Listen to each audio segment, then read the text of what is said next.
Bonjour, bienvenue dans Instant Stress. Aujourd'hui, je parle à un instant stress particulier parce que c'est un instant stress pour saluer, pour rendre hommage à Émilie Duquesne. Eh bien oui, dans un précédent instant stress, vous avez parlé de la parole des personnalités publiques qui parlent et qui nomment leur maladie. Très souvent, on voit des personnes, personnalités publiques qui décèdent et décédées des suites d'une longue maladie. Très souvent, ce sont les cancers. Et il y a des personnalités qui en parlent, d'autres qui en parlent pas. Et celles qui en parlent, ce sont celles qui sensibilisent le plus, qui mettent en avant ces maladies et qui permettent de montrer à tout le monde que ça peut arriver, y compris à des personnes connues, des personnes riches, des personnes très respectées.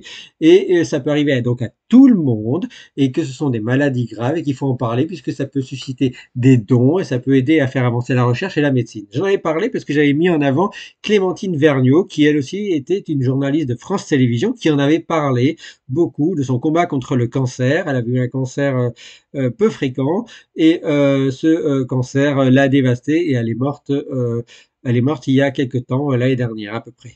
Et donc Clémentine Vergniaud a permis de mettre en avant son cancer, de le médiatiser et d'en parler. Eh bien, vous devez savoir qu'en 2025, le 16 mars 2025, à 43 ans, Émilie Duquesne est décédée des suites d'un cancer. C'était une actrice belge très connue, prix d'interprétation féminine au Festival de Cannes en 1999, en lien avec son film. Elle a participé à beaucoup de films, elle a fait beaucoup de films, dont le film Rosetta en 99, Le Pacte des loups en 2001, Une femme de ménage, c'était en 2002, La fille du RER en 2009, À perdre la raison en 2012. Elle a eu le César de la meilleure actrice dans un second rôle en 2021. Eh bien, il faut savoir qu'elle a annoncé en octobre 2023 qu'elle était atteinte d'un cancer extrêmement rare, le corticosurénalome. Le corticosurénalome, c'est un cancer primitif, un cancer malin, très grave, très rare, des glandes surrénales, dans la couche extérieure surrénale. C'est extrêmement rare puisque c'est 1 à 2 cas par million de personnes. C'est extrêmement rare, c'est très compliqué à soigner et ça se produit entre 40 et 50 ans. Ça peut aussi concerner les enfants de moins de 15 ans. Eh bien, Émilie Duquesne a montré, a indiqué dans la presse, a expliqué qu'elle était atteinte de ce cancer-là, extrêmement rare. Elle en a expliqué son combat, elle l'a médiatisé, elle a mis en avant, elle a sensibilisé, ça c'est très bien. Et alors, il faut savoir que c'est un cancer extrêmement rare qui touche les glandes surrénales et les glandes surrénales produisent beaucoup d'hormones, dans le cortisol, l'hormone du stress, l'aldostérone, la testostérone chez les femmes. Quand les glandes surrénales sont atteintes, elles se mettent à produire de la testostérone chez les femmes et de l'œstrogène chez les hommes. Eh bien oui, c'est l'inverse de ce qui se produit naturellement.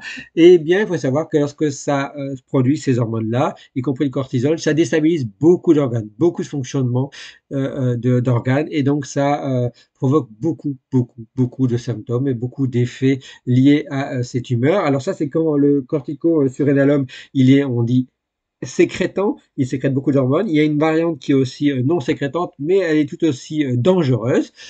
Émilie Duquesne, elle a eu ce corticosurénalome, elle en a parlé, elle a sensibilisé. Elle a été soignée à l'Institut Gustave Roussy à Villejuif. Malheureusement, malgré toute l'efficacité des traitements, malgré toutes les compétences de l'Institut Gustave Roussy, c'est extrêmement compliqué de faire un combat contre ce type de cancer actuellement. Il y a la recherche nécessite encore d'avancer dessus pour mieux comprendre ce type de cancer et trouver des meilleurs traitements plus efficaces. Eh bien, Émilie Duquesne a disparu, elle nous a quittés des suites de ce cancer. C'était le 16 mars 2025, c'est récent. Et il faut savoir que jusqu'à son dernier souffle, elle a mené son combat contre son cancer et elle a même demandé à ce que si on veut penser à elle, si on veut la soutenir et soutenir la lutte contre le cancer, contre ce cancer, il suffisait d'aller sur le site de l'Institut Gustave Roussy et de faire un don contre les corticosurénalomes et contre ce type de cancer. Et donc ça, je salue Émilie Duquesne et je salue cette sensibilisation. C'est très important, comme je l'ai déjà dit, que des personnalités en parlent. Malheureusement, alors, il y a des personnalités qui en survivent, comme tout le monde, et il y a des personnalités qui en meurent, comme tout le monde. Ça arrive. Malheureusement, ça nécessite d'être de plus en plus sensibilisé, de plus en plus de dons pour lutter contre ces cancers qui touchent de plus en plus de personnes dans le monde. Voilà, en attendant un prochain Instant Stress, rendons hommage à Émilie Duquesne qui a sensibilisé son combat contre le corticosurénalome, qui est un des cancers extrêmement rares, extrêmement agressifs et très compliqué à lutter. Voilà, merci à vous. Ciao, ciao, ciao.